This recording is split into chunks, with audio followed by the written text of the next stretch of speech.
Generate by AI. Good evening, everyone. Welcome back to another Friday night of Let's Talk Benchrest with Kentucky Rimfire and Hobbies. This is episode number 53. So tonight we're going to talk about some interesting topics. This is going to cover a lot of things that we've covered in the past, things that we do to make improvements, things that we look for, but I thought it'd be a good idea to talk about when purchasing a used firearm. What are some things that we look at before we make that purchase? Um, what kind of research is to be done before we make that purchase? And then after we make that purchase, what the steps we go through with that rifle? Do we shoot it and give up on it, or do we? What are the steps that we take to get this rifle where we want it? And this is also going to involve some discussion about restorations. Like some of us have refinished some stocks, some of us have rebarreled, some's recrowned, some's rechambered, some's lap barrels. Uh, I just want to talk about all that tonight. What are some things that we've done as a group that has, and did it help? You know, did you waste your time, or did it make an improvement? So that's where we're at, and we got a back room full of awesome folks. Actually, got one back tonight that's not been with us in a while, and I'm glad to have him back. So let's go ahead and bring these guys out and get them introduced tonight and find out how their week's been. So up first, we got Jose from J Delta 22 NC. Good evening. Thank you for having me tonight.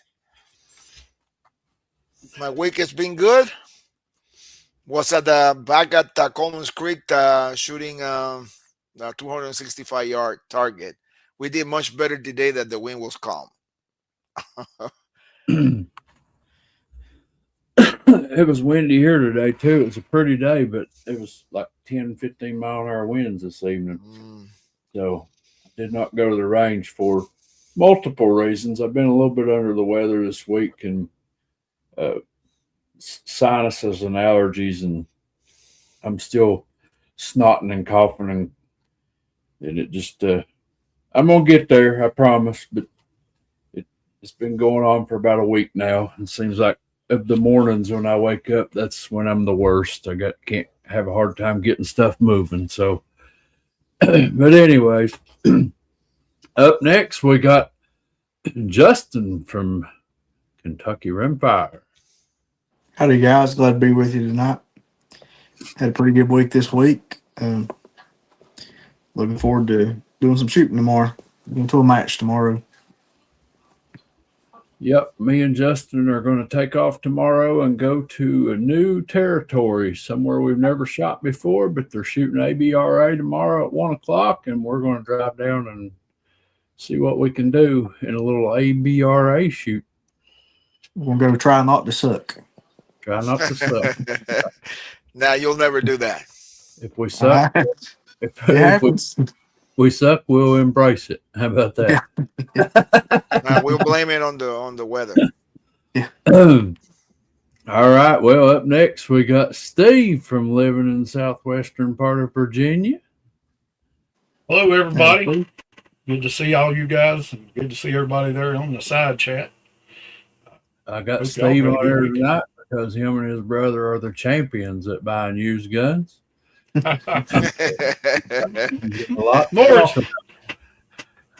John. I'm the runner-up.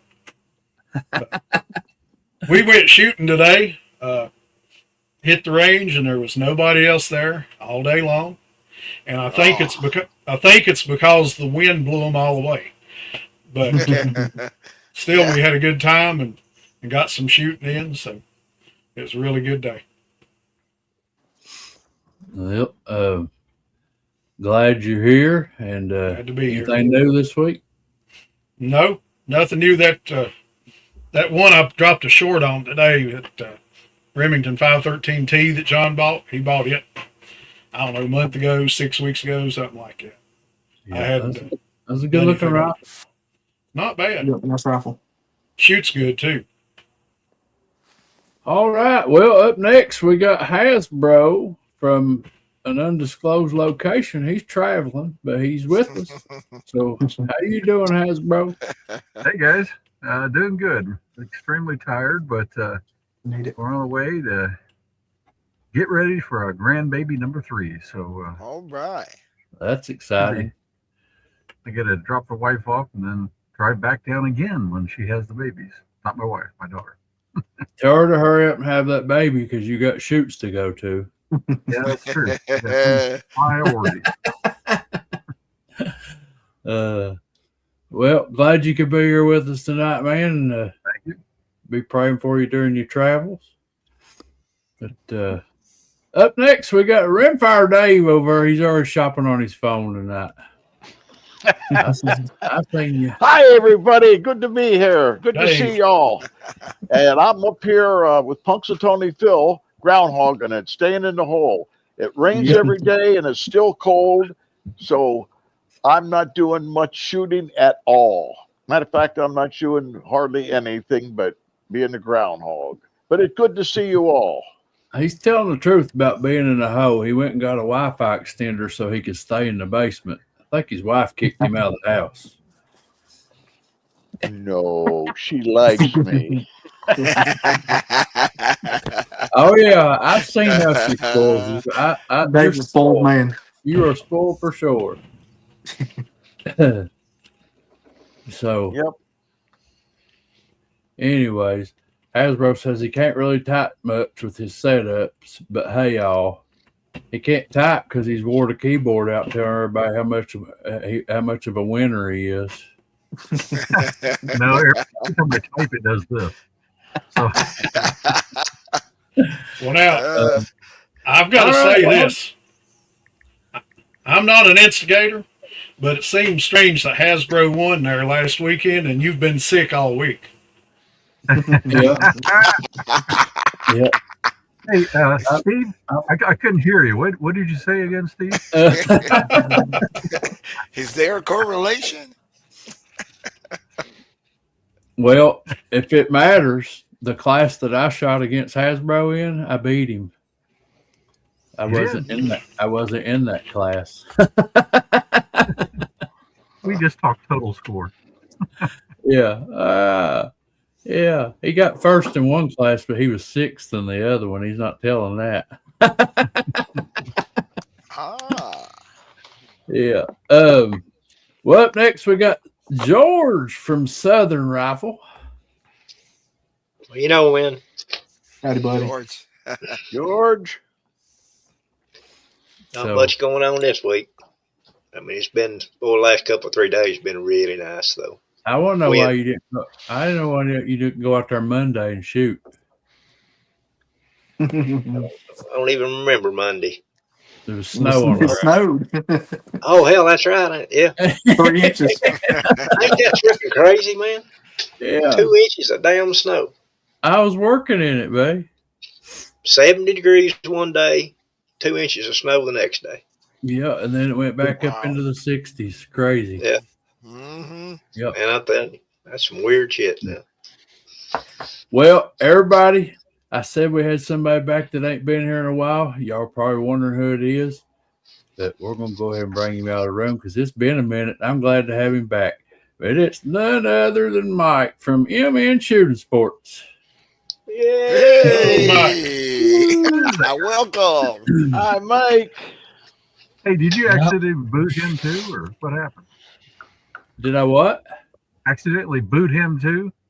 No, I didn't ban him. He's had a busy work schedule, and the daylight savings time was throwing him off a little bit. I get it. I work outside for a living. When you get in out of that cold weather, you just want to eat and take a shower and go to bed.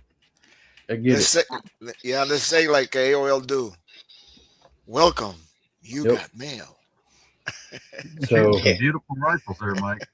Those are pretty cool. yeah, man, he's acquiring some very nice vintage rifles. He sure is. Mhm. Hopefully, we get to Yeah. see those firsthand in April.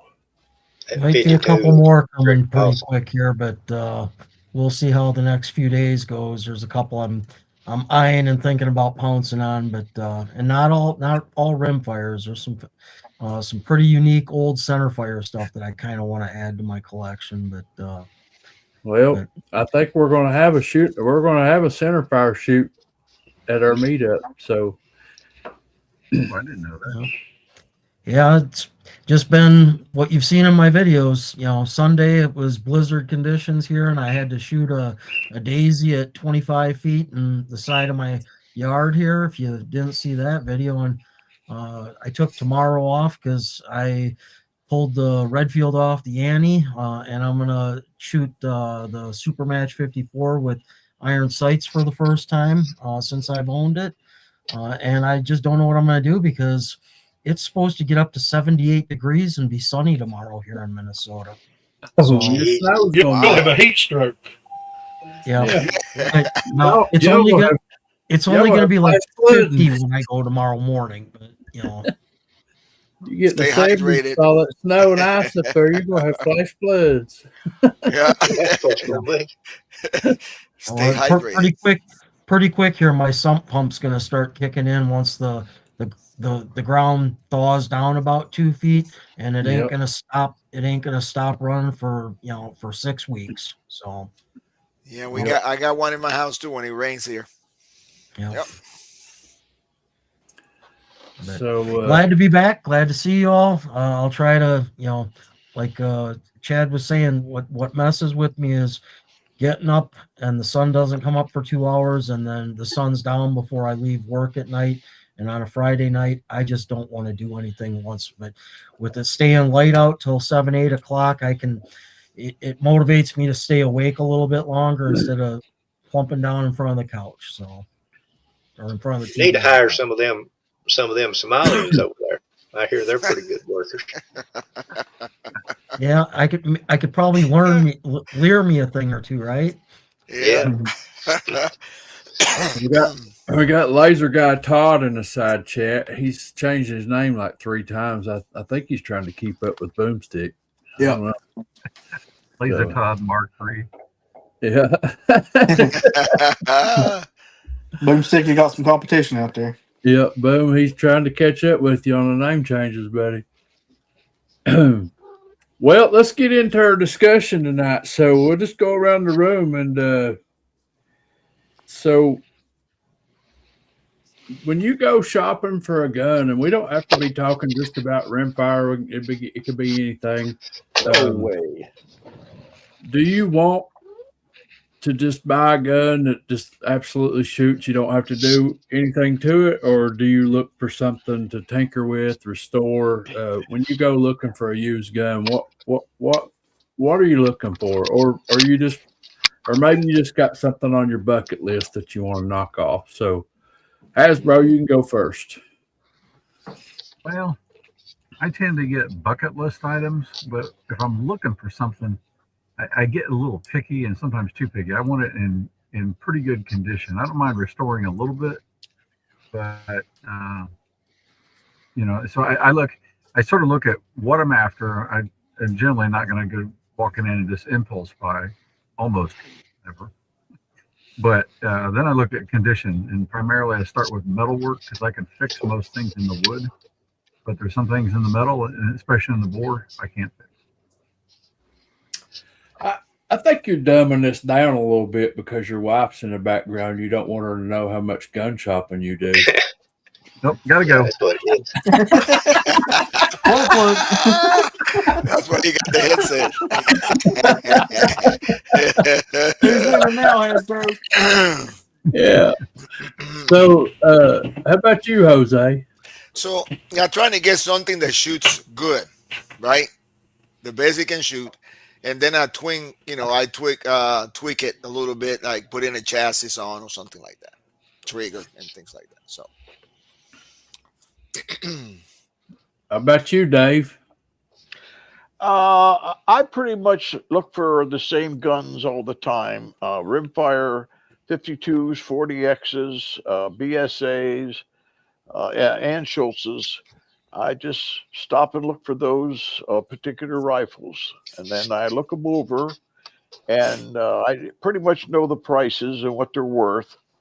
And if I find one that is a good deal, I buy them. If not, I let somebody else have them.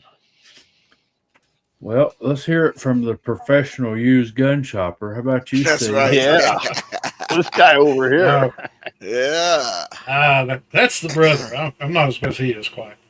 Uh, I don't mind buying a gun that needs a little work, as long as the bones are sound. Good bore, you know, action, everything functional. I don't mind tweaking on it a little bit. I am one that does impulse buys. If I go in, I like vintage guns, and if I go in and something catches my eye, then I might likely buy it. But like I say, I don't mind working on one, but I want the price to reflect that. If it needs work, it shouldn't be bringing a Right, premium price. right. Justin? Well, I guess you know that I like vintage rifles, so it ain't like you can go out and buy them new. So Well, if you're gonna buy one, it's most likely gonna be used. So you do your due diligence and look it over as good as you can. But unless you carry a bore scope with you in your pocket, that's you're not right. really you can't fully Yeah. inspect it. Yeah. I think me But and Justin have a competition to see who can have the most guns in layaway sometimes. yeah, yeah. So some of the few things you can do is inspect the crown. See how that looks, and you can You're pull the jumping bolt out and hold it up to the light. Look through the bore Hmm. You're to jumping see. ahead.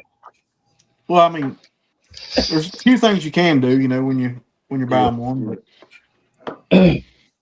um, George, what kind of rifles do you look for when you're used gun shopping? The You old like stuff. I don't. I don't. I've been a dealer, FFL dealer since '97. I don't collect guns. When I buy a gun, it's usually to sell. And don't get me wrong, I like to have a good collection. I've had collections before, but to me, they're tools. You know what I'm saying? I mean, I don't need it. I shoot what I have, or try to shoot what I have. I don't collect guns. They're right. tools to me. They don't. I've got some that means things to me. As far as looking for a gun or something, I need to get a good 2013. Other than that, I'm really not looking for anything. I shoot what I got. That one that you come up here in April and beat Hasbro with, it's going to be very sentimental. Yeah, yeah. Uh, That I that think you gun can, there, I think you can do it. I bought that gun to sell. After I got it, I shot it, and the condition it's in, you just don't find them like that. So I just kept it. Yep. But for the most part, I just let them go. So what about you, Yeah, Mike? When you go use gun shopping, you looking for something that's ready to run, or you like projects, or I do not like projects. So I like I like something that looks like it should run the minute I get it. And I don't really buy guns except online, and I've been very fortunate that I haven't taken it in the shorts that way. But I do my due diligence. Like I will, when I see something and I put it in my watch list or something like that in an online auction, I look at that thing, 2, 3 times a day, scour over every picture and stuff like that, and take my time, zoom in and zoom out. And when I see something, I spend an hour on the internet researching it, to go back to it. And I've been fortunate because I've taken some things that people, or I've won some bids on stuff where people were scared of it because of maybe a little defect, and I walked away with the golden goose. That's kind of what I do. I mean, and I was going to ask in the in the back room here. If anybody recently bought a Anschutz Match 54 with a 14 power inertial on it for $1,400 on Gunbroker, because Can't say price, man. oh, yep, sorry. There was one that I let it lapse like 3 times and nobody was bidding on it. And I wanted to buy it I've done that. because of the scope, and it had a 1407 U9 trigger in it that you could tell by the pictures. So that's what I look at. I'm like, that trigger, I could pull the trigger out. I could sell that for $350 all day long. You know, Yeah, so I do the same thing. I look for little things like that. yeah. So that's what I do, and that's how I've been fortunate to get the couple of ones that I've gotten that are kind of special in my collection, and I've never overpaid for any of them. So You've done well. I know that. Got some nice ones. So I'm gonna 3 of these questions we're gonna compile together here. Just this is pre-purchase before you purchase a firearm. What are things you look for? And we've already touched on some of this. What are things you look for before you purchase, and how? Do you impulse buy or do you do research? Sometimes research can bite you in the butt, because by the time you got your research finished, what you were looking at's gone. So and have you ever bought a lemon before? Have you bought something that just would not shoot? And so we'll just go back around the room, and Hasbro, you can touch base on that. Now I'm gonna have to. I have to beg your pardon. I was being distracted. What was your question again? So, Sorry. what are things you look for pre-purchase, and how do you look like inspecting the bore? How do you go about doing that? What are things you look at? Are you an impulse buyer, or do you like to research? And then, have you ever ended up with a purchase that was just a lemon that just wouldn't shoot? Yeah. I'm like Mike when it comes to online stuff. I'll look over them a million times, and even during the auction before I even place a bid, it's like I'm just kind of weighing it and judging it and figuring out. There was some, like I say, you took a scope off, or you could sell it for more than the gun you paid for it, and there's things like that help you make that decision. But I look them over a ton and then do a lot of research. Now, that's the great thing about the age we're in now. You can get a lot of videos, a lot of internet searches, and get a lot of information before you pull that trigger, literally. And so I do that. But in person, I look them over, especially metal condition. But unless I do actually have a portable bore scope, but I've never taken it to a shop yet. But if I was going to bid on some of them that I've collected through auctions, I probably would, because you're talking quite a bit more money. And if they wouldn't let me look down the bore, well, then maybe I won't do that deal. I did get burned on a Howa 1500 that I still have, and I have to rebarrel it. And I'm going to do it, but I wanted a good platform or 223 bolt action to shoot. And I held it up, looked to the light, and said, "Hey, it looks shiny, right?" Yeah, no, you can't tell squat by looking at it that way. I got home, put a bore scope through it, and pitted as can be. So yeah, I got burned doing that. Jose. All right. So things I look for, I review things. I looked at it 100 times before I decide to do whatever I'm going to do. I haven't acquired many used rifles. Most of those are being centerfire. I don't buy on impulse. I don't. I research. I might. It might be something that catches my eye, looks or whatever. But I do some research again. I go back and do some research before. So by the time I'm ready to drop some coconuts on it, I did as much as I could. And I have been fortunate. No, I have not gotten a lemon so far. Dave. Yes, sir. Uh, Center fires. I always ask for a round count, and if most of the times a guy goes, I don't know, then I avoid it. A center fire, they need to be taken care of, or you'll get a bad barrel almost every time. Guys don't sell good shooters, not in a center fire. Right. As for a rim fire, you can get a lot of rounds through a rim fire on the inside, and you can't see that before they go bad. And I don't think I've ever got a bad rim fire, maybe one, and I gave it to a friend of mine, and he looked in the barrel and said, "That barrel's all pitted." And but it was a deal I made, and I got it really, really cheap. But I bought a lot of lemons. Believe me, I could fill a basket full of lemons. So over the years, though, I've learned what to look for, and that's mostly the outside condition is obvious. You know, you could look it over. I don't buy too many online. I usually want to see them. So it's a chance you take when you buy them online. I mean, you look at them and look at them and look at them, but you know, if I'm selling a gun and it's got a blemish, I'm not going to show it to you. It's on the other side where you can't see it. So Right. I just don't do that. I try to look at them face to face, but I have bought some online that I wanted. But be careful when you buy a center fire. Helping Man says he researches quickly as possible, checks him over, and then figures out how to sneak him into the safe before his wife gets back from shopping. Yeah.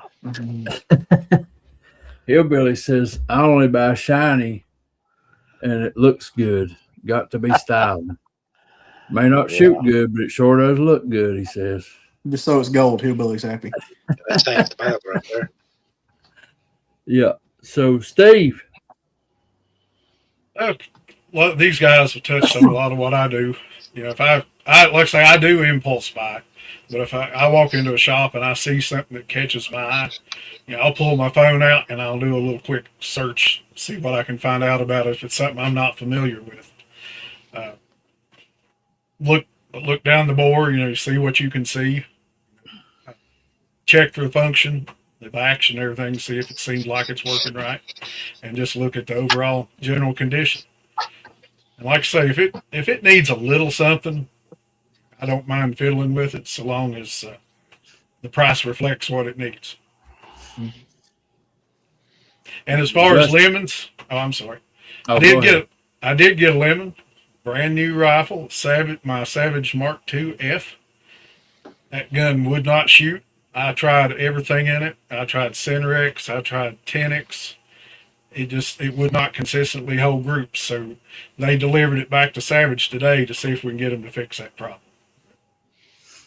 Cool. Hopefully get it back before April.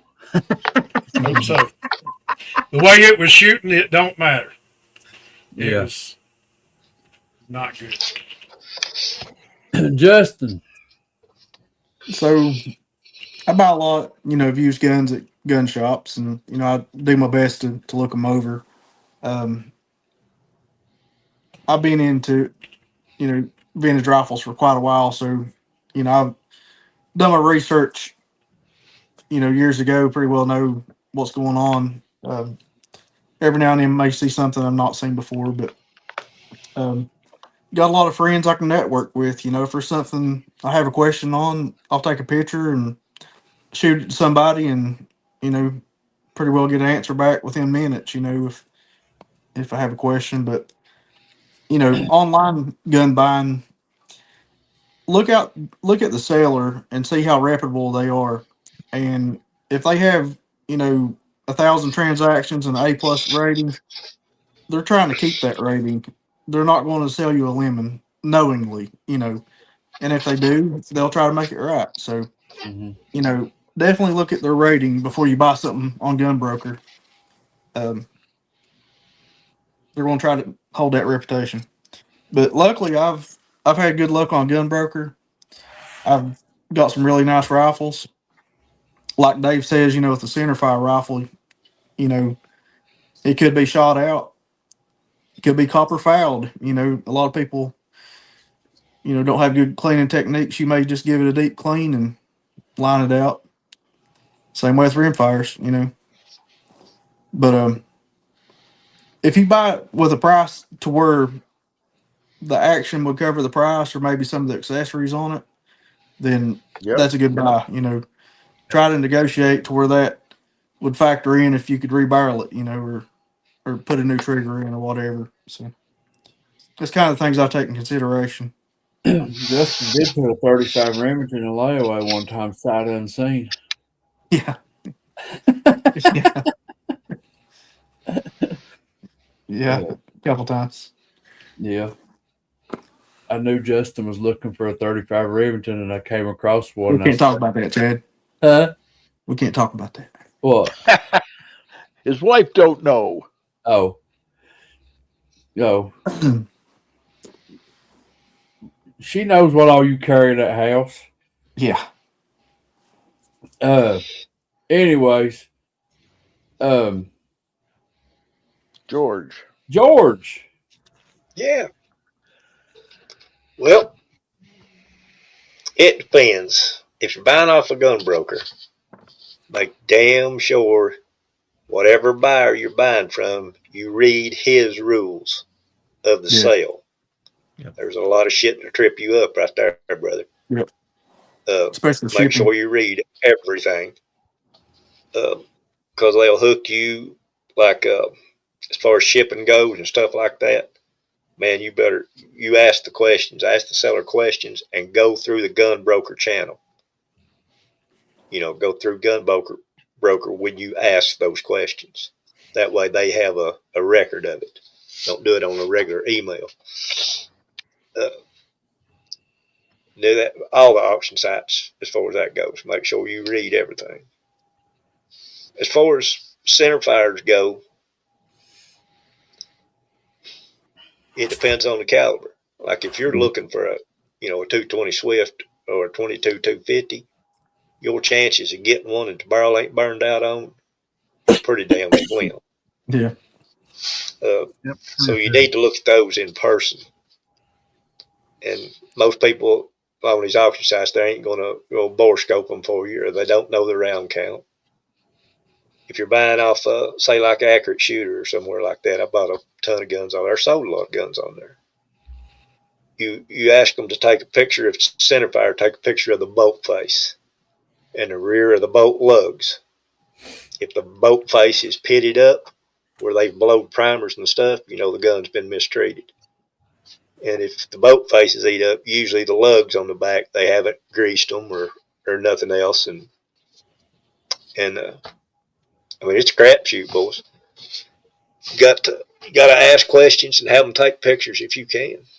Mm-hmm. And as far as rim fires go, dude, if there's your chances of getting a good rim fire, in my opinion, I'm talking about custom rifles, okay, not factory guns or anything like that. Factory guns are a crapshoot, period. I don't care whether it's an Anschutz or Savage, it's a crapshoot. But in center fires, that's what to look for. But on the rimfire deal, good rifles, like good custom rifles, when they come up for sale, be wary of that. Because the guys they shoot competition with, if it's a good rifle, one of those guys are going to buy it. Yeah. If you said it's like somebody saying it's a championship rifle, la la la la la. Well, you need more information than that, because if it's a good winning championship ARA rifle, one of the guys that shoots ARA is going to buy that rifle. See what I'm saying? Look at the pedigree on the rifle. Yeah, you gotta ask questions when you're spending that kind of money on stuff. Well, the only really top custom ones I've seen and had in my hands, one was named Big Red. Dave wouldn't sell it. The rest were Chad, and Chad wouldn't sell them. So, it's like, I can't say I've ever bought one. So, Well, I can say this. My Gene Davis, when I was looking at it, I called a man that knew about it, and he said, if you don't buy it, I'm coming to get it. So I knew right then what it was. Yeah.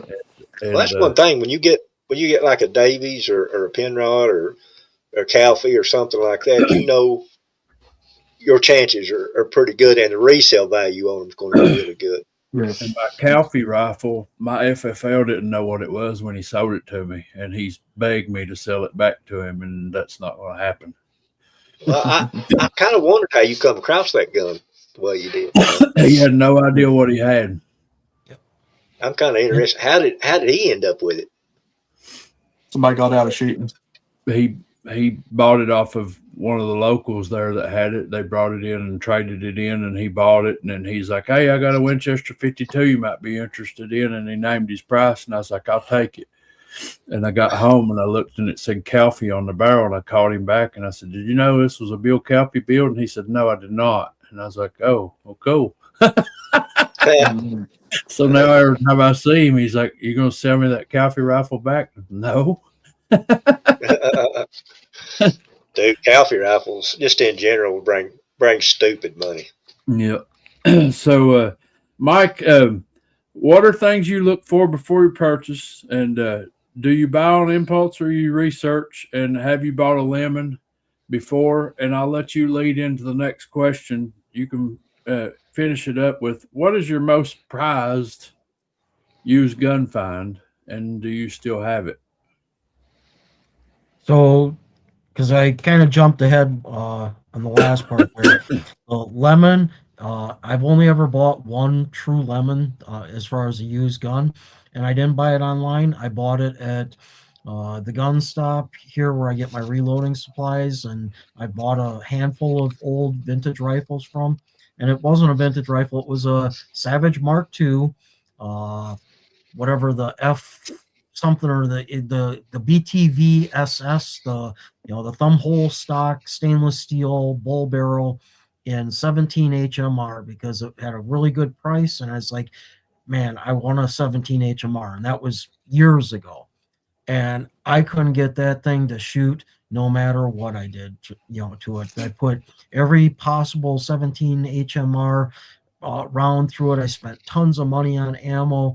I, took it out, played with the action screws, and just I gave up on it, and I sold it to somebody that didn't know better on Gunbroker. So, So if I don't got my shoot, sell them. Yep, and that's what I did with it. And then I said I'll never buy another a 17 HMR. As far as the online auctions and stuff go, like I said, I already kind of hit this, but something with caveat off what some other folks said I'd like to mention is that other things, if you're going to use like the auction sites like Gunbroker that I look at, is you got to pay attention to the description, all the things that everybody else already said, but does the person who's describing it really know what they're describing? Because I found times where people don't know, just like your FFL, they don't know what they've got. And a lot of them have a generic write-up. If you go look at their sales, they got pretty much the same thing written for every rifle they got for sale, And then the other thing with the online that I found that works for me is I don't really buy from I have, but depends on if they've got something and if it's a good price. I don't usually buy from just the individual person, the Minnesota Mike out there in a different state that's selling something, even if they've got 200-300 A+ reviews and stuff like that. Most of the good finds I've gotten them out of auction houses that are doing estate sales, where they're just pushing it through. They don't care what they got. So you got someone passed away and the guy was a gun collector, and I'll look for that. Like when I see that if they even mention it came out of an estate or something, I'll look at what that seller or that auction house also has for it and look at the description. And when I see that the person or that description is being used kind of the same out of an estate sale from wherever, and I'm seeing there was some stuff recently and I didn't bid on it because it had a little surface rust on it.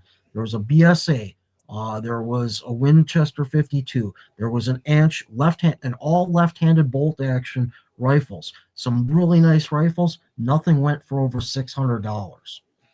I just didn't want any of them.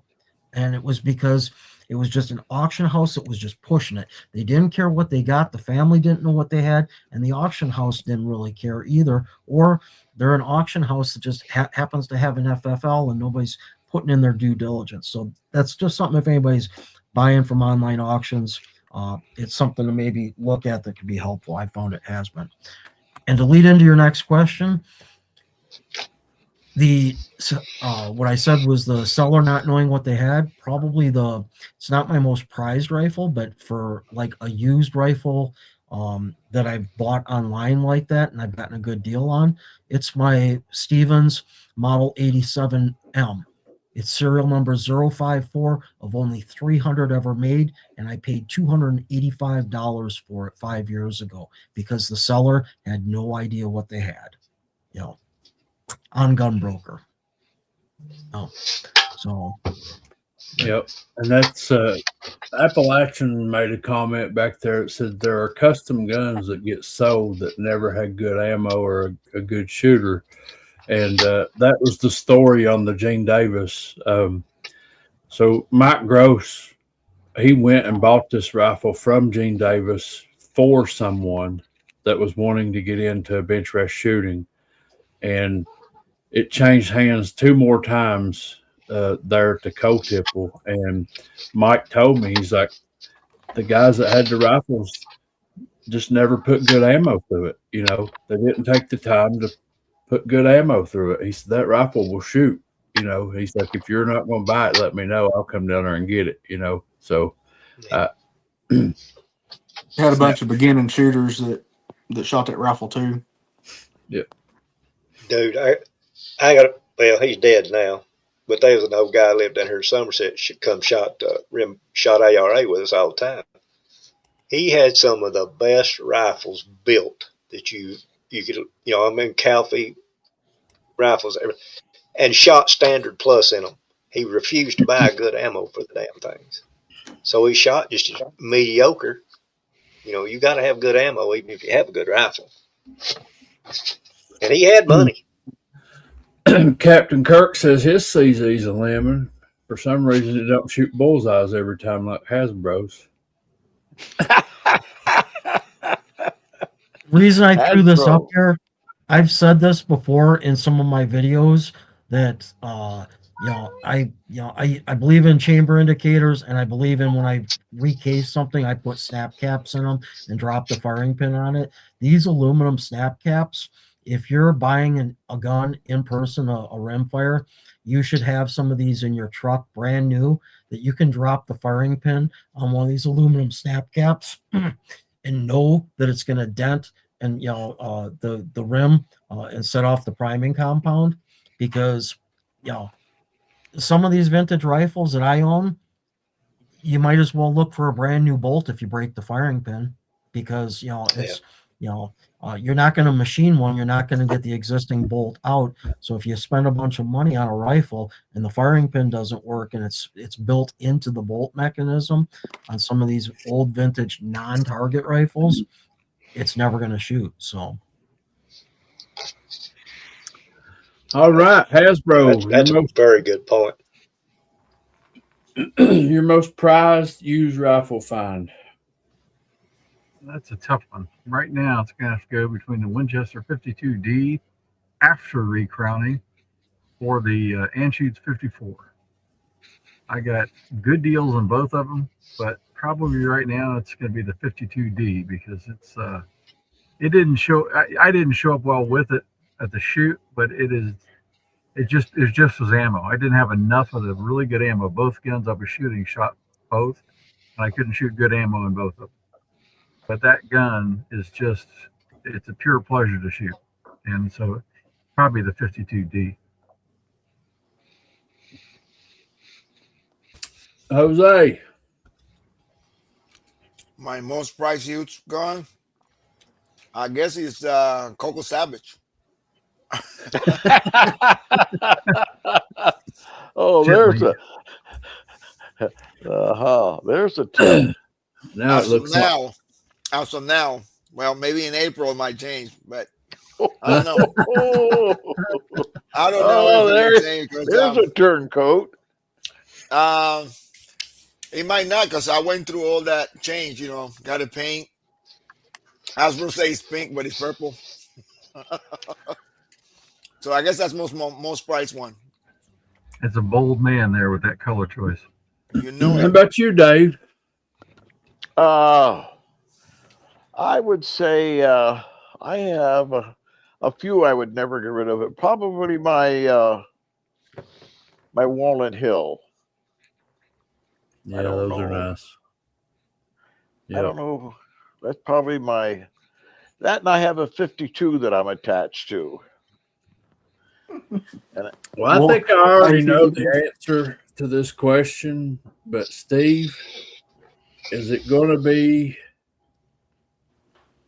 the Ballard or is it going to be that new 308 you got?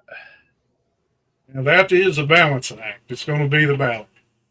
That Parker Hale 308's a close second.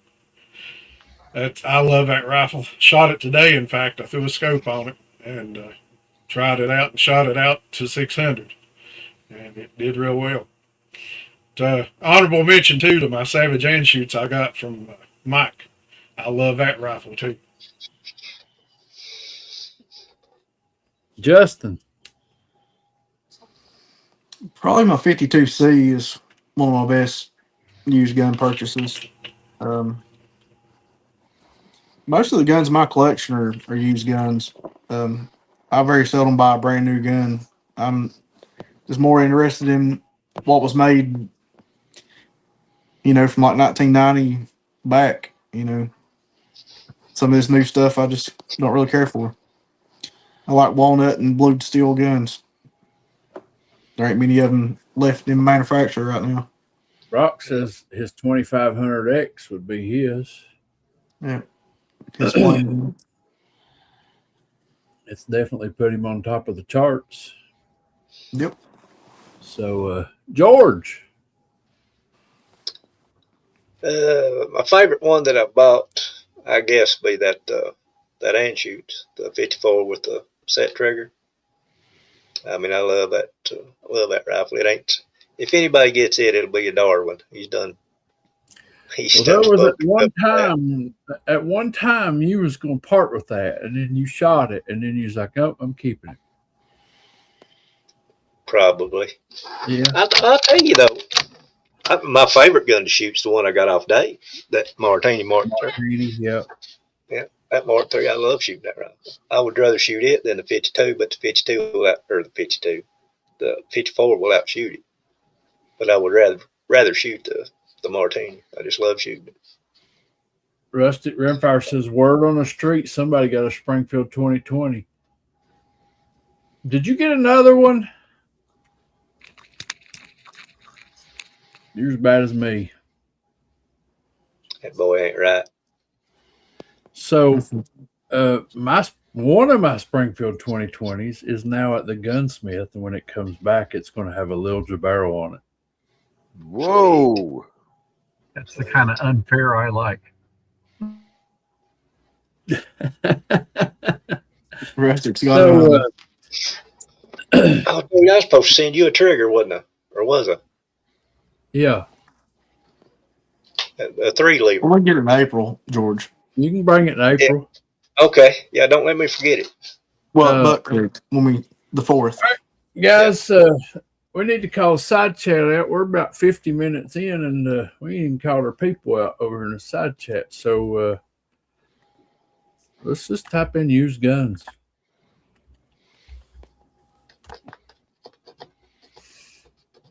Hasbro, you gonna be able to do that from the RV? Man, we'll give it a whirl.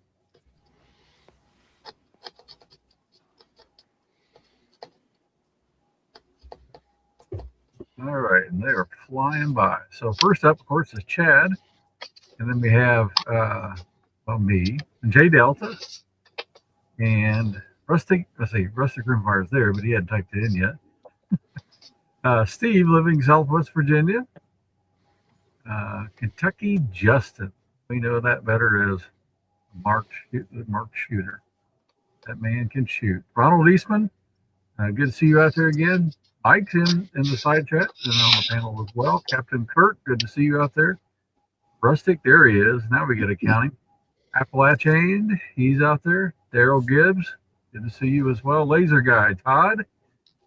Boomstick, Mark 6, 7, 8, 9, whatever you are, but he's 6 tonight. Kirk the Frog is with us.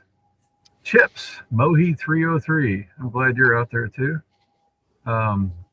Let's see who else we have. Helping Man 7, J Crow 530, Ron 2A Matters, Darwin Harris 6011, John Taylor, Jeff Leo 6, George in Kentucky, not Inky, in Kentucky, Gizmo Car, Cappy Case, let's see, Walt Tuttle's out there, and Hillbilly Up. Good to see everybody out there tonight. Good deal. So, guys, we're 52 minutes in. So this next part, we're going to combine some of this, because if not, we're going to go way over an hour and a half. So I'm just going to go down. This is after you've purchased the gun. So what we've talked about up to this point is pre-purchase. So now, after you purchase the gun, we want to go through the steps. When you get it home, do you deep clean it? Stick a bore scope through it? Do you make sure it has potential before you start restoring it or doing upgrades or modifying it? Have you recrowned? If so, how did you do it? Did you use a kit or did you rely on a machinist? Have you rebarreled or rechambered it, a rifle? And was it successful? And what about bedding and free floating and pillar blocks? Did it help? Do you play with torque settings? Have you had experience lapping a barrel? What was your process and what was the results? And we'll start with Hasbro. Yeah. So yeah, I have recrowned it with that Manson recrowning tool recently on that Winchester, and that was pretty successful. I was really kind of shocked because my intent was, I'll try it. Worst thing I'm going to do is send it off and get it recrowned professionally. This one worked. Will it always work? I don't know. This one worked. But yeah, when I get a gun like that, I always clean it. I deep clean the bore.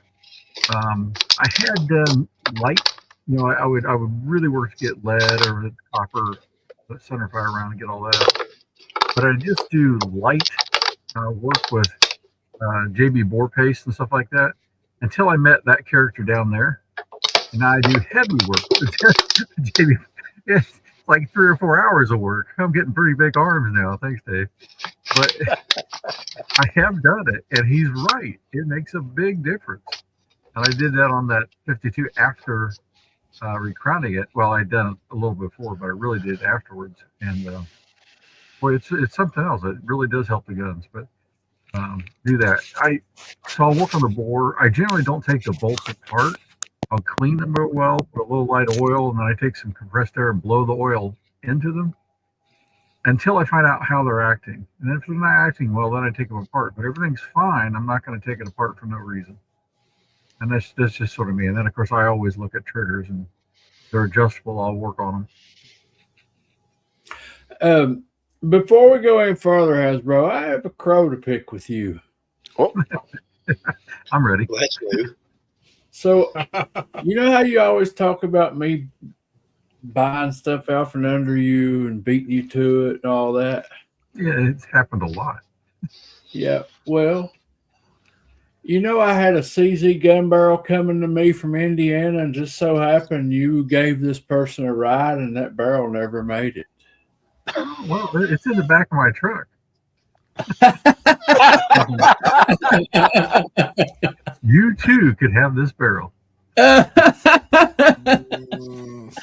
Kevin told me today he gave you that barrel instead of me, and I said, "You wait till I get a hold of him." Well, I'll trade you for your Sewell, or I'll trade you for your. No, I don't need it that bad.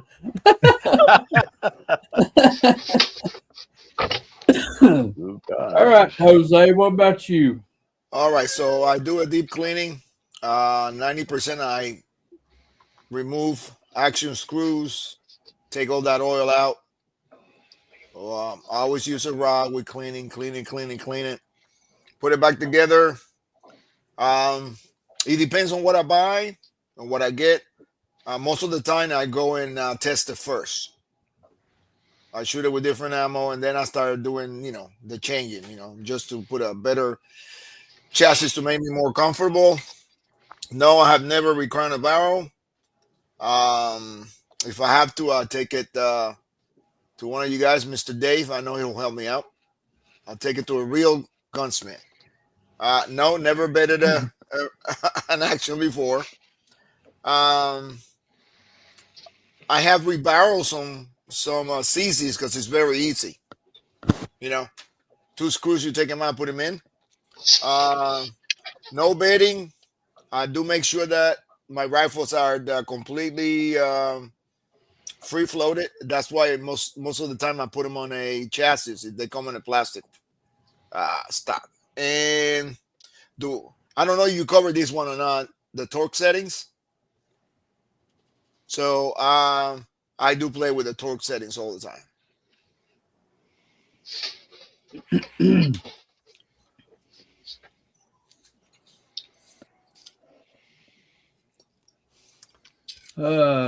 Captain Kirk says, question for Rimfire Dave, if I may ask, do you know of any aftermarket triggers or a way to lower the pull on a Remington 510 Target Master? I ordered a trigger gauge, but guessing it's about 8 pounds. Not much you can do there, buddy.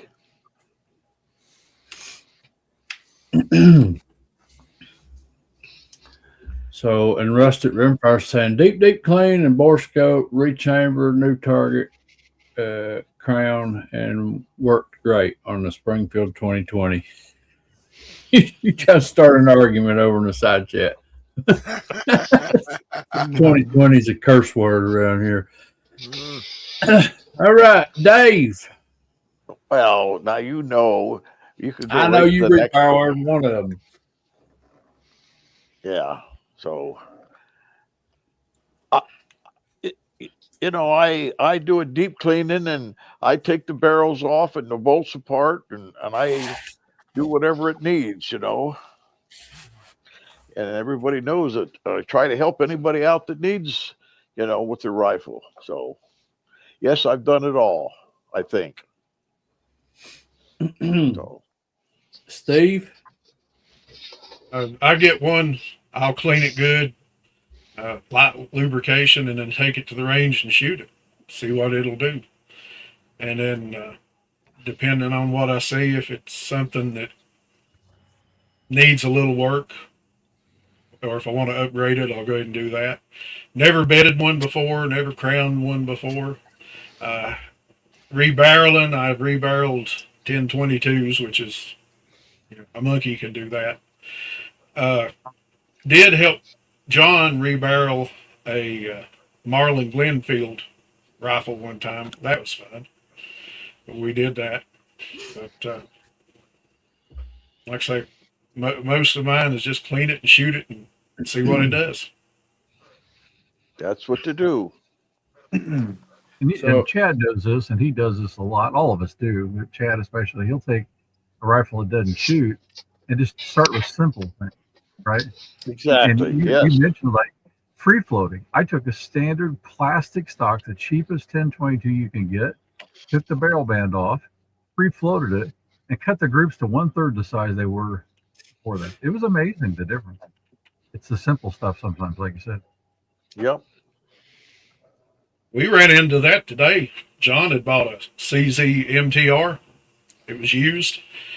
And he shot it at home, and it shot pretty good. And we took it to the range today, and it would not shoot. The first round out of the 5-round magazine would go about 2 inches high, and then they would walk down into the target.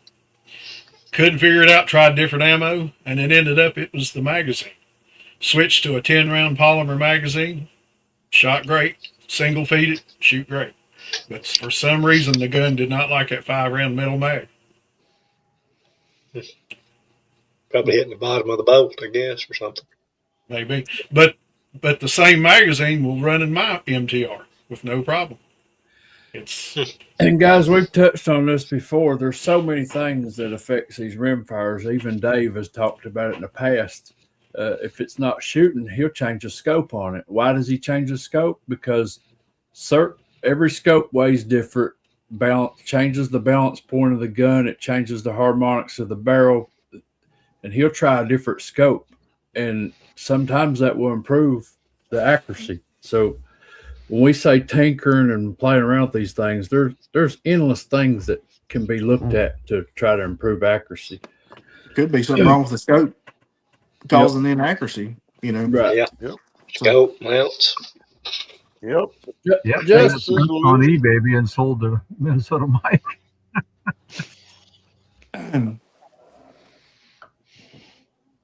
Justin. Yeah. So, there's a lot of good rifles out there. Unfortunately, rifles outlive the owners of them. So, there are some circumstances where you run across a good one that still has life in it. But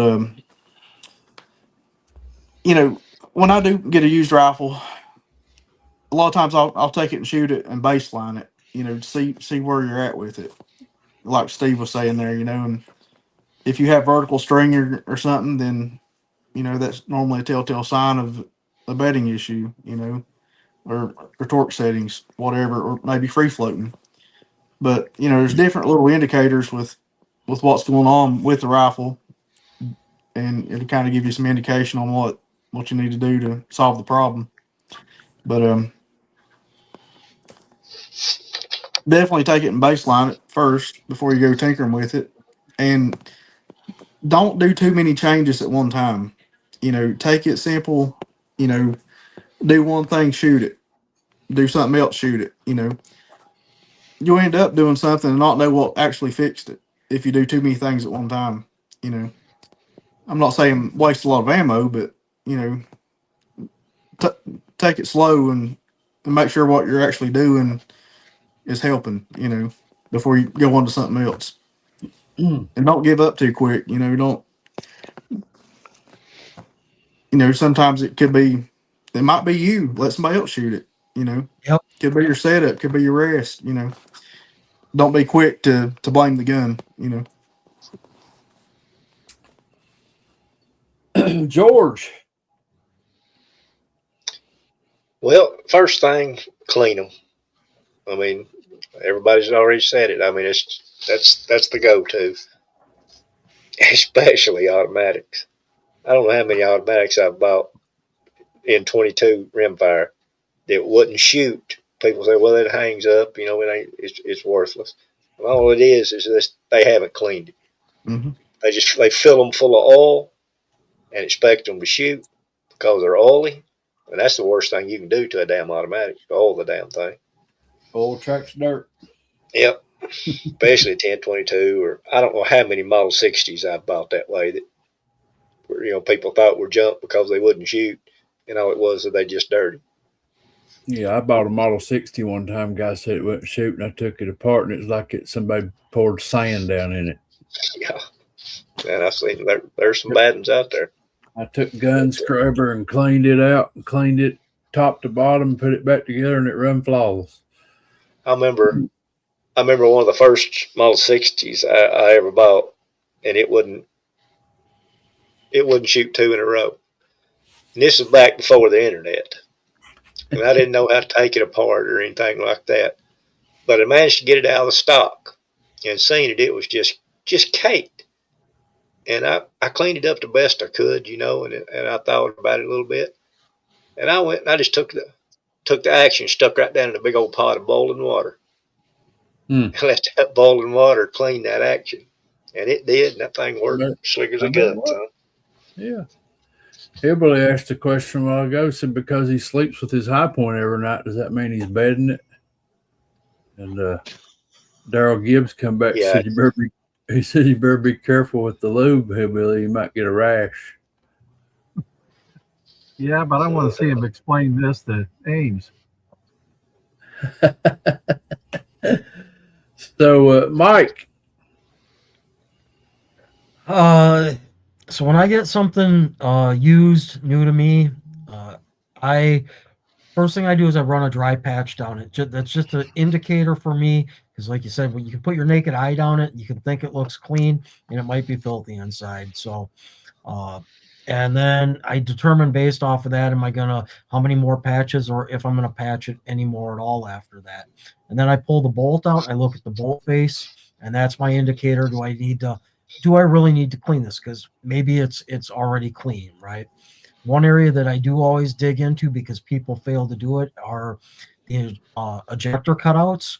You know, you can always use like a dental tool or something and just dig all kinds of old lead fouling and stuff like that out of those most of the time, and old pieces of cotton swab. Um, but that's kind of what I do with the cleaning. Then after I've done that, I run a bore scope down it, and then I disassemble it, because I like to look at the bottom side of the action and the barrel that's covered under the forearm, just to make sure that there's no rust or corrosion that's starting under there. Because if it's never left the wood stock, there's a good chance that there is some. Then I take care of that with some 4-aught steel wool, and then what I do is Johnson's old SC. oh no, somebody took him off screen. That was me. I clicked the wrong thing. That's we about had took that. your time. So if you Oh, can I'm so find this sorry. stuff around, this stuff is gold, and There it we go. literally is gold in the sense that, like, a full can of this, it goes for about $100 on eBay nowadays. That's crazy, ain't it? Yeah, it Crazy. is. And this is a full pound can that I just cracked recently. It was something that, again, with where I work, people cleaning out mom and dad's, was in the basement for years and years and years. So I see it. Or the other thing I like to use is this Howard's beeswax. I find that this really cleans wood really good as well. But the other thing that I do with the Johnsons or that one, I cover all the metal surfaces in it, because where I'm shooting in the winter and stuff like this is a great anti-corrosion on metal. So, and then I just go out and shoot it. As far as tweaking and changing stuff, if it's a Savage centerfire, I've got the wrenches and stuff. I can do pre-fit barrels and stuff like that. Outside of that, I don't tinker at all with my own stuff. I got to find someone else that can do it. So I didn't answer any of these questions, and I kind of skipped over myself. But George is holding up something there. Renaissance wax. Renaissance wax. Oh yeah, Wax, yeah. for reloading. Yeah. Son, put it on everything, every metal surface. Some of the best stuff that you can buy. Money well spent up there, son. Wish I could get that focus, but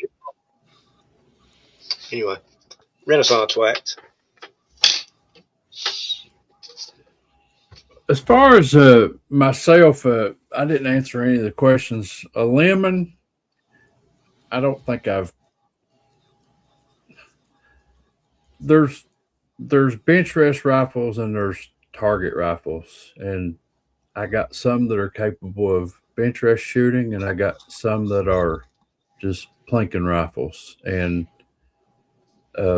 that's kind of the whole controversy with the Springfield 2020 thing. Is I bought that thing, started doing things to it to try to make it better, because let's face it, everybody that's bought one of those, they shot like crap from the factory. But there are some things you can do to make it shoot a little better. Is it going to win a competition? No, but you can make it shoot. But as far as a lemon, I haven't, but my son bought a surplus rifle one time, and he was really excited about it, thought he got a good deal. He didn't know to check the bore. When he got home, the bore was so bad on it that I would not let him shoot it. And So I called this place a business, and I was like, "You sold my son this rifle as a functioning rifle. There's no way you can shoot this gun." And they said, "Bring it back, let us look at it. But the best we could do would be give him in-store credit." And I was like, "Well, I'd rather see him get something he can use than to have a shelf queen, because this is not usable. You can look at it yourself and tell that. You sold it as a working functional rifle, and it's not." So he took it back, and they inspected it, and they gave him in-store credit, and he ended up buying 3 firearms for what he had paid for that one. So he still got his money's worth. But it was a lesson learned. My son will not purchase a rifle now if he cannot examine the bore. But that's an example. I know y'all have heard me tell a story about the CZ455. I looked at it, thought about buying it. I passed, went back to get it. It was gone. Then it shows back up. I passed again, went back to get it. It was gone. Third time it comes back, I'm like, I'm going to get that. And then on the way home, it dawns on me, there's probably a reason why it keeps coming back. It won't shoot. No boomerang. And anyways, long story short, and I see this all the time, people buy Boyd stocks because they look good. They do look good, but they require work. A bunch. They're oversized. To make them work with your rifle. You can't just take a Boyd stock and bolt your rifle in it and expect that gun to shoot. So that was the problem with this rifle, is it had a Boyd's thumb hole stock. It didn't have no pillars in it. It didn't have no bedding in it. The barrel was touching from the front to the back. And Justin made some pillar blocks. I put pillar blocks in it. After I put pillar blocks in it, I bedded it, got it free floated and bedded and pillar blocked. And the gun shot so good, Justin wanted to take it home with him. So now he's the proud owner of a CZ455. So Wait a minute. You sold it to him. yeah. You got missed out again. It's actually the only gun I've ever bought off Chad. So. So that's a good example right there of getting something that looks good, but it may not be good. And if you're looking at something with a Boyd stock and it didn't come from the factory with a Boyd stock, then I would definitely look to see if it was fitted to the barreled action properly. Because if not, you got some work ahead of you. And so these guys pretty much touched on everything, deep clean, lapping barrel, crowning, changing barrels, all the above. I've had Justin recrown for me. I got one right now being rebarreled, which is a Springfield 2020, but that's just kind of that's me trying to continue to make a 2020 better. And I think I can. So Dean has a pretty good shooting 2020, and from what it sounds like, maybe he's got another one. And I actually have a 2020. You can see a little bit in the picture down there, that turquoise color right there. That is a 2020 that belongs to Kevin Hoffman. He brought it and left it with me last week, and I'm going to make some videos with it. But he had his 2020 rebarrel with a Winchester 52 barrel, and he left it here after the shoot last week. He said, I want you to spend some time with this, make some videos, and let me know what you think of it. So the weather's not been right for me to get out and do that, but I am going to spend some time with his 2020 and see what I think about it with the Winchester 52 barrel on it. He's probably the only man I've ever seen that come down here with a bunch of rifles that were rebarreled, but they were rebarreled with factory barrels. So he had a Springfield 2020 with the Winchester barrel on it, and he had a CZ 457 with a Sewell barrel on it. I don't get it, but I mean, if it works, it works, so. I talked to him all the way home about those. He said a lot of people change out barrels on these guns and set these factory barrels aside, and he said they ain't nothing wrong with them. They shoot, so he uses them. And 100%. Yeah. yep. But anyways, last question. We'll run around the room here, and then we'll get everybody closing out and telling us what you got coming up. So there's the final question, and Chippo Outdoors asked it earlier. How far do you go before you give up?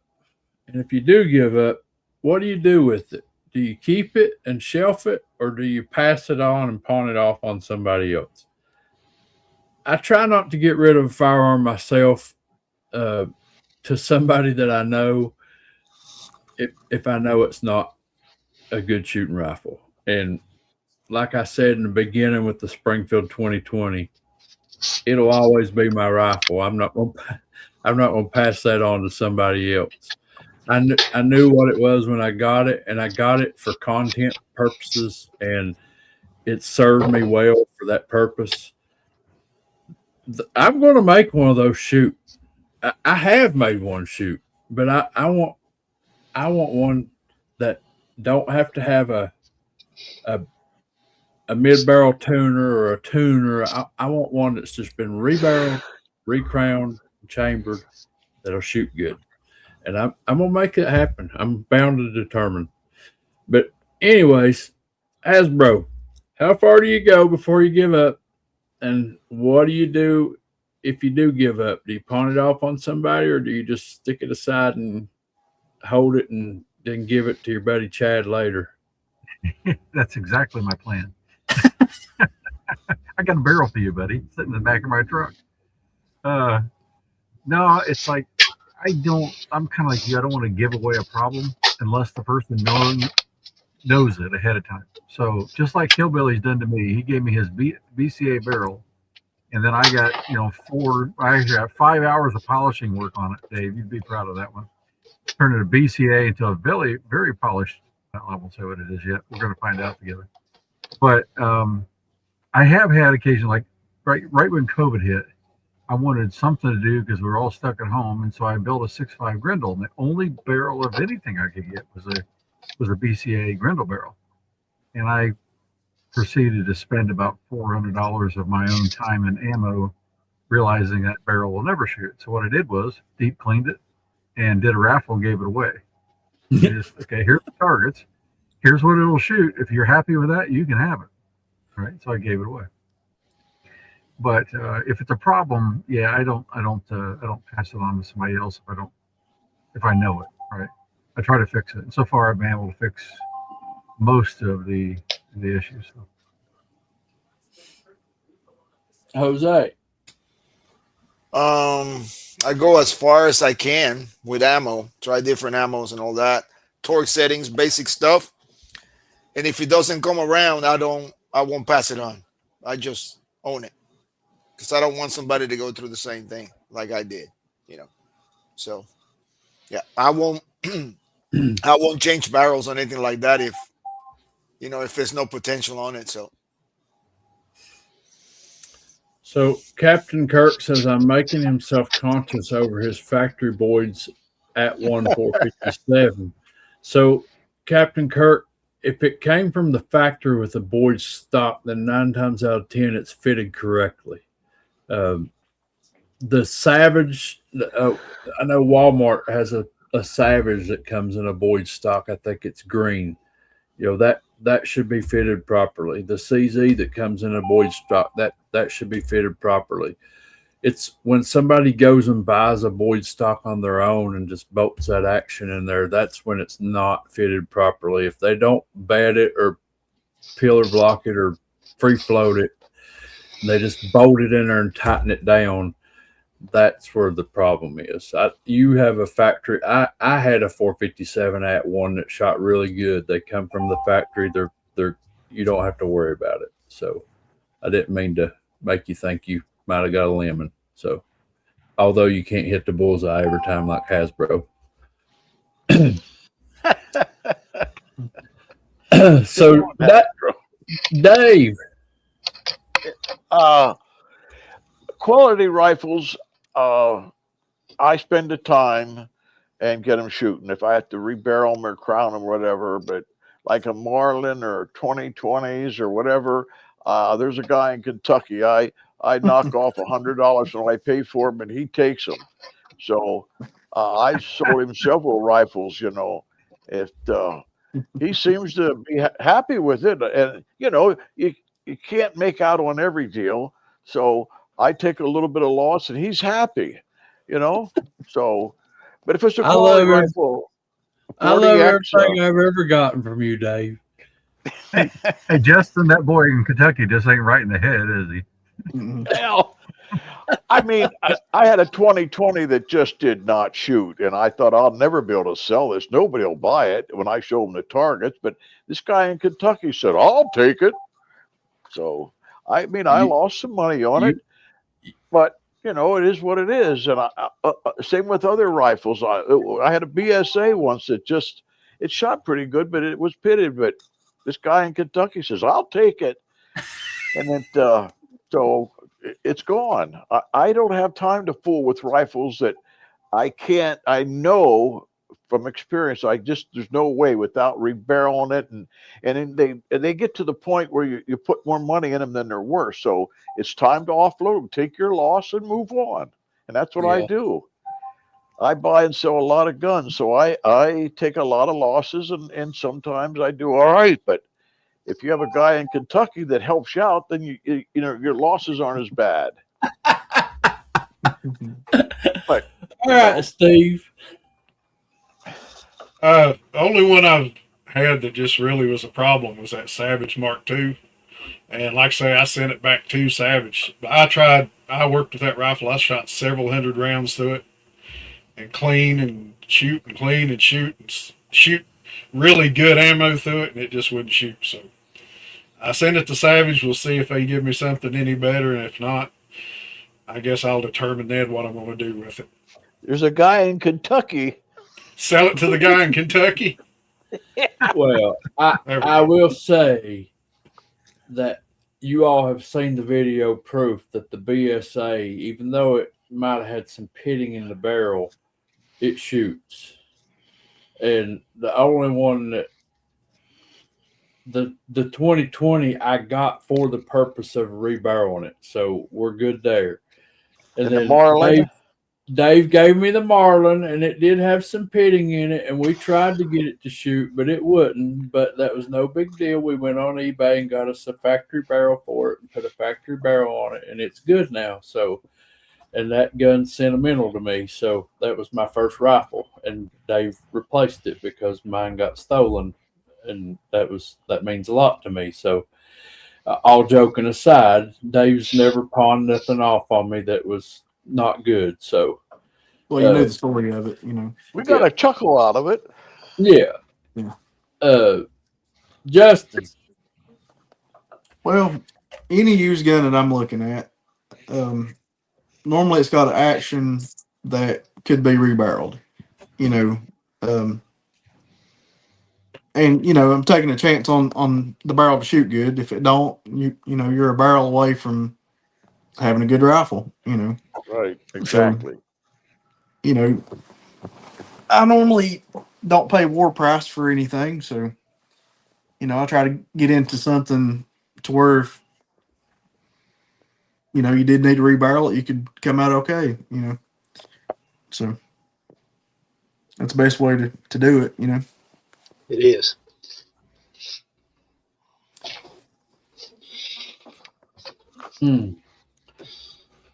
So, George.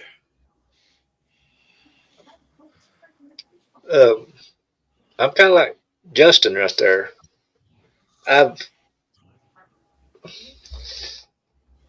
It's hard to explain, but I try not to advise anybody on what to buy. Buy whatever makes you happy. Don't let everybody tell you, not to buy something. But This is a Savage or a spend, 1020. I don't buy stuff like that. When I buy something, I mean, I'm jaded as hell on everything.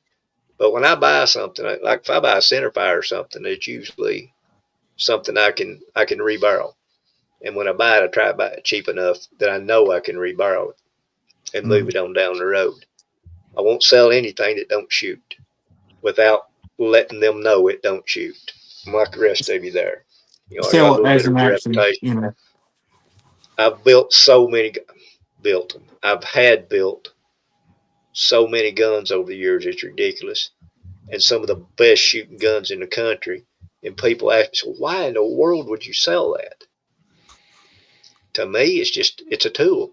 The fun part to me is building the damn things. You know, getting them built, you know, buying a barrel, buying an action, sending it somewhere to somebody who knows what they're doing and have them chamber it, send it back to me, then I'll bet it. Usually, you know, I've got a little lathe I make pillars on and stuff, so I can pillar bed them. But I just love fooling with them. I love the mechanics of them, even. I just love messing with them. Well, Mike, we'll end it up with you. So I won't fiddle with stuff really to try to make it shoot. Like I said, with that 17 HMR, I moved it along. The only other rifle, and I was just thinking about it, that I had that, and it wasn't that it wouldn't shoot. I would kind of classify this rifle as sort of like what everybody talks about with the Springfield 2020s, and that was my Savage B22 Precision. You know, I had high hopes for that rifle when I first bought it, that, you know, that it was going to do all this amazing stuff, and it didn't. The budget, the budget Mark II at the time would outshoot that aluminum chassis A22 Precision all day and night long.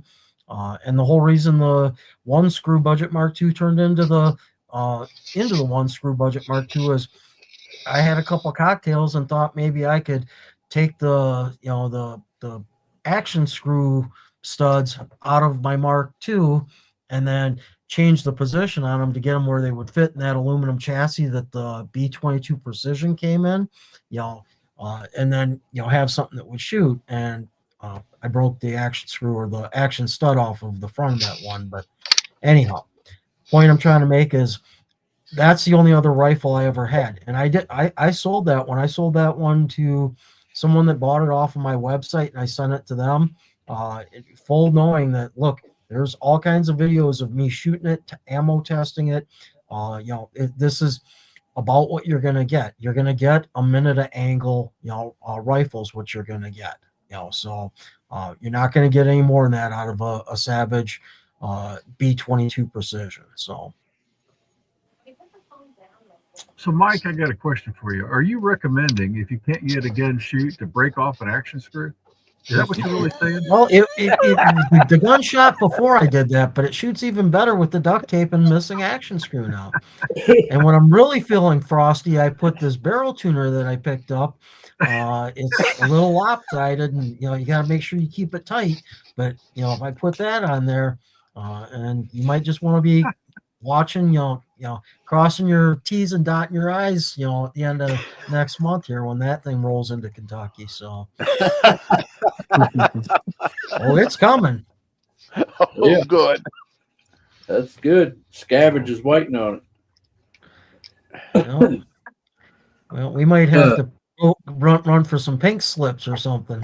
Oh. Well, Chad don't want your rifle, Mike. no, I don't want your rifle. Yeah, we'll see about that. All right. Well, let's go around the Barry. road. Mike, what you got coming up on your channel, buddy?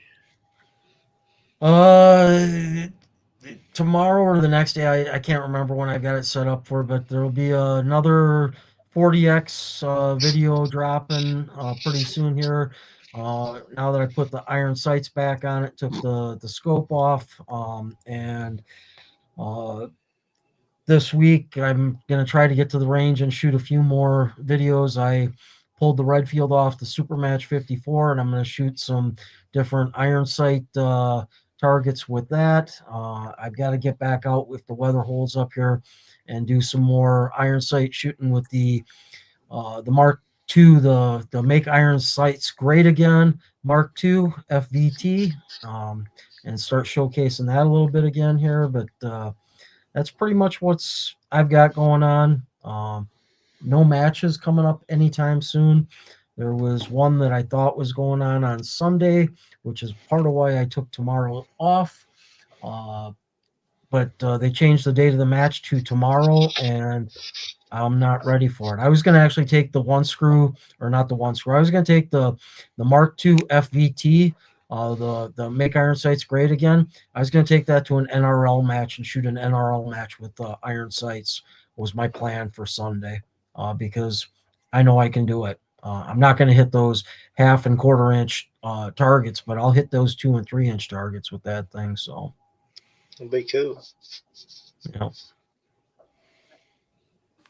you know. Well, George, what you got coming up? Just trying to get ready for the April match. That's about it.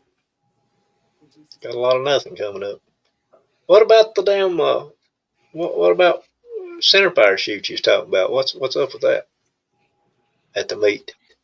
Well, last year, me and Hasbro shot center fires against each other at 100 yards. So we probably will have a little 100-yard center fire shoot if you want it. I know you got something for it. Yeah, Chad's got a 6.5 Creedmoor. It's no slouch. I got lucky. Well, we done hunting rifles or target rifles or both or? Yeah. Just center fire, George. It's all that Center matters. fire, bro. It don't matter. Justin got that 6 PPC. I got a PPC barrel for that Panda. Yep. Where I got 6 PRs or I messed up there. I should have held on to that rifle until after April, but Yeah, I'm ready for the center fire match. yeah. Does Ballard make a 6 PPC? Just curious. Ballard. Not that I know. Dave. No, but he's got a Parker and Hale he bring. I'm gonna bring a Parker Hale. Still gonna do Iron Sights in What's that? Kentucky. Yes, sir. Just because you're coming, we're doing Iron Sights. Okay, have you got a target or a thought around that yet, or anything? Or Yeah, we're going to get them right off of MN Shooting Sports. okay, Well, we're All right, shooting the it's fine. A23-5. two lanes. Get No, a big one so I can hit it. Actually, I'm gonna put the sights on the 82G. Actually, this is the iron sight target that we use at 50 yards. Okay, A23-5. Yeah, All right. you can get those on the American Target Company, the A23/5. But yeah, George, bring a center fire. I'll do it. And a martini. Martini, 52 if you got them. 52, And shorts if you got it. and shoots. Savage. Bring that 82G with iron sights. So He's going to just cut shoot you for it. trying to bring a Savage. I'm gonna have 1,000 pounds of rifle again. Me and George set the Savage match out. Yeah. George and Justin will have to be referees on the Savage match. They'll be ROs. All right, Steve or Justin. No, Justin. Justin, what you got coming up? We're going to a match in the morning with Chad, so we'll see how that goes. Just try to stay out of last place. We're going to make a trip over to Mount Sterling, Kentucky and shoot ABRA tomorrow. Lucky you. Cool beans. I was going to go to Louisville tomorrow and shoot ABRA, but their start time is at 9 o'clock, and I'd have to left at 4 in the morning to get to Louisville and get there and get registered. But another guy called me and said, "Hey, we're shooting ABRA in Mount Sterling tomorrow, and it starts at 1." And I was like, "That's much better." So we're going over there. Well, Steve, what you got coming up, buddy? Well, like I say, we went out and shot today, even in the wind, and shot several different challenges. Shot Hasbro and Day at the Range and Tommy 22s, hold 'em or fold 'em. So I'll have a video coming out with that.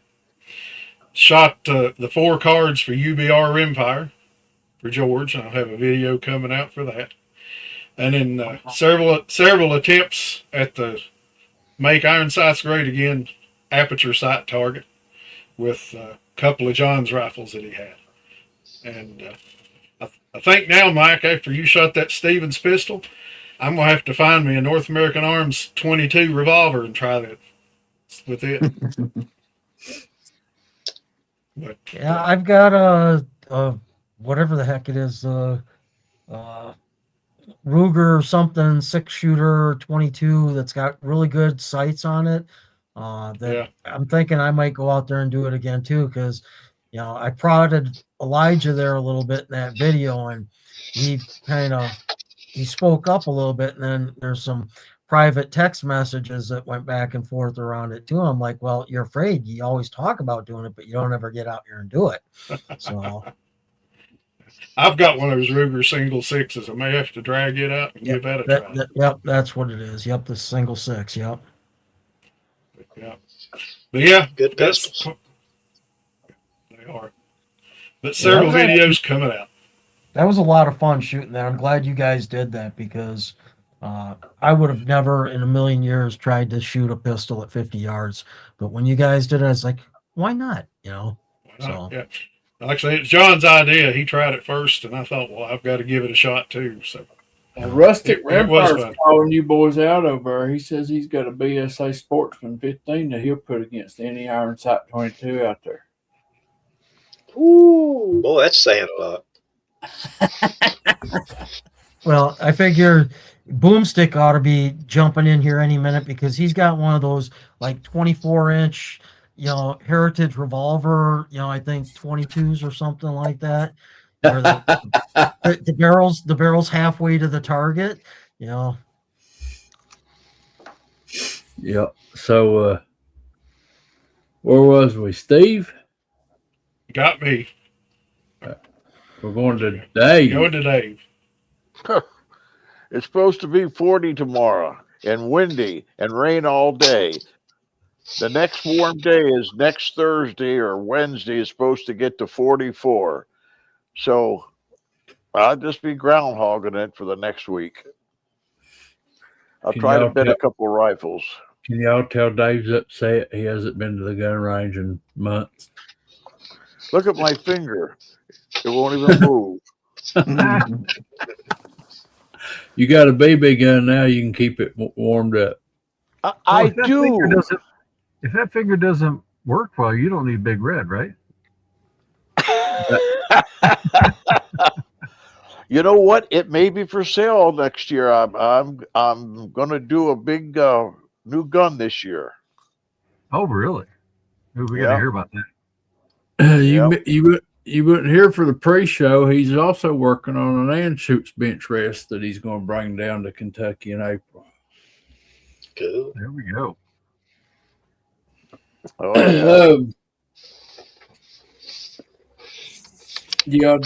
Dave's been cooped up. He ain't been getting to shoot. But he's got him a new Tom Palmer BB gun. I do. And he loves it. I do. Awesome. He blew his own mind with the group that he shot today. So, Jose, what you got coming up? Yes, sir. Monday, 7:30 p.m. If you're not busy, stop by at the J Delta 22NC. We are shooting the Bergara B14R and some Ely high velocity hollow point.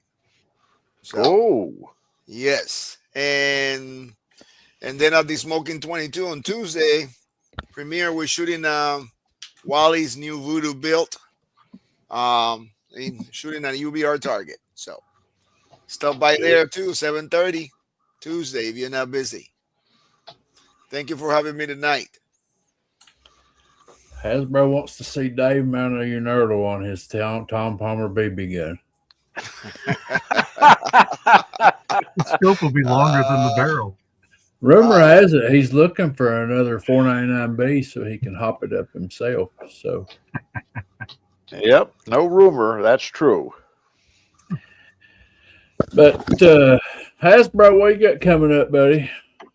Well, something that looks like this. That's Tomorrow it. comes out a Show's video. over. Say good night, everybody. Yeah, good night, all. Let's see. What was that? I'm sorry. I guess I hit the wrong button. No, I'm going to release a video tomorrow, which is the shoot we shot last week, and it's a really long video. It's 30 minutes long, but it's literally play by play with the CZ on every round fired. And if you have a high enough definition, I did it on a big screen TV in 4K, but really a computer, you can actually see all the wind flags, and you can see what was going on. And just because I was there, I find it fascinating. Maybe nobody else will, I don't know. But when you see what's going on and trying to wait on the wind and then unsuccessfully doing it several times, it's a lot of fun. Anyway, that's what's coming out, and I should be back in town and getting ready for a hide shoot, and then the shoot at Kentucky Rimfire and Hobbies home place. As long as this baby works out in between. I got a third grandchild coming. So, that I could already interfere seen with the video, folks. It's pretty boring for me. No, Hasbro come down here and well, he set the high score in UBR for 2026. Right now, he's on top until somebody else passes him up. 6 days in a row. Yeah. So that's one of the good things about shooting it first is we get to be in the first positions for just a short period of time. But George, And number one in club points. Yeah, Hasbro's national. Yeah. Number one national. I'm number 2 in 2 classes. Yeah. That's true. That is true. He shot really well. But that's all going to change because George is getting ready to shoot it on the 4th. Yeah. That's right. So all you suckers are going to be last. We'll pass Hasbro up. That means Chad's gonna shoot it. Oh, here you go. Oh. No, we're going to be down there to hold our position. Yeah, we'll see. It'll change in April again. We got Darwin's got a new rig. He's getting together for it. So Yeah, Darwin got me in the custom class last time, but I also made a boo-boo and switched up my ammo and got mixed up. So yeah, I've heard that shit before. We might take it. well, now I won one class when I was down there, George. Well, there was only one person shooting in it. Yeah, that's not true. We'll leave that part out, don't we, Chad? Two of us. Yeah, we're gonna take it down with a Savage. It's going down. That has happened before. That's the best part of us shooting, guys. The camaraderie and the ribbing each other. That's the best part of it. So, Yeah, it is. anyways, between weather and me feeling like crap the last week because of sinuses and allergies, I have gotten way behind on videos. I usually keep videos queued ahead, but now this winter I didn't get out and shoot in the cold like Mike and them does. I tried to pre-schedule stuff, and I'm out. So I don't even have a video for Sunday. And I was going to go in the morning and make some videos, but me and Justin decided we didn't want to pass this ABRA match up tomorrow, so we're going to go do that. And then Sunday, I'll go to the range and make some videos. But for Sunday morning, I do have a video dropping. It's not rimfire.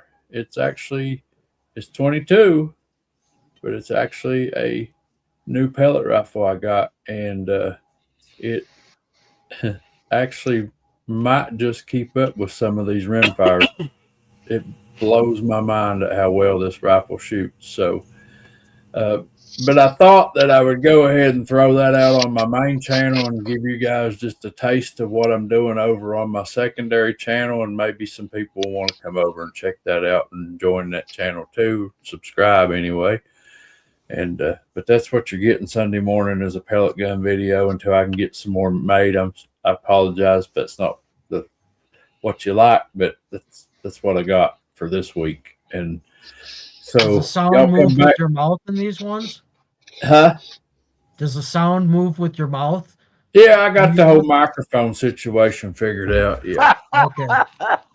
God, I was getting tired of watching the 1970s kung fu movies. Kung Fu Yeah, movies. I was getting ready to say, yeah. Things say, what? Um, What do you give my teacher? So, but anyways, we're gonna get out there Sunday and make some videos and probably spend some time with this 2020 over here of Kevin's, and so we can see what we think about that and get it back to him. And Hey, Chad, yeah, if you need some content to drop Sunday, I bet Hasbro will share that 30-minute video with you, put over on your channel. He'll collab with it. A collab, Could probably yeah. edit out 25 minutes of it. It'd be good. I'd rather spare my viewers, Steve. I just What was that again? I'm sorry, I lost it. so hey guys, I'll tell you what, I separated the air guns from the rimfire because I know that I got a lot of benchrest shooters following me and they don't want to see the air gun thing. But I'm telling you what, these PCP rifles, they're accurate. They are. I'm only shooting them at 30 yards, but daggone, they're accurate. And Dave can tell you, the 499Bs, they're accurate, ain't they, Dave? They are. They're accurate. They are. But you Yes, know what sir. all that BB gun stuff is? That's trigger time for Chad.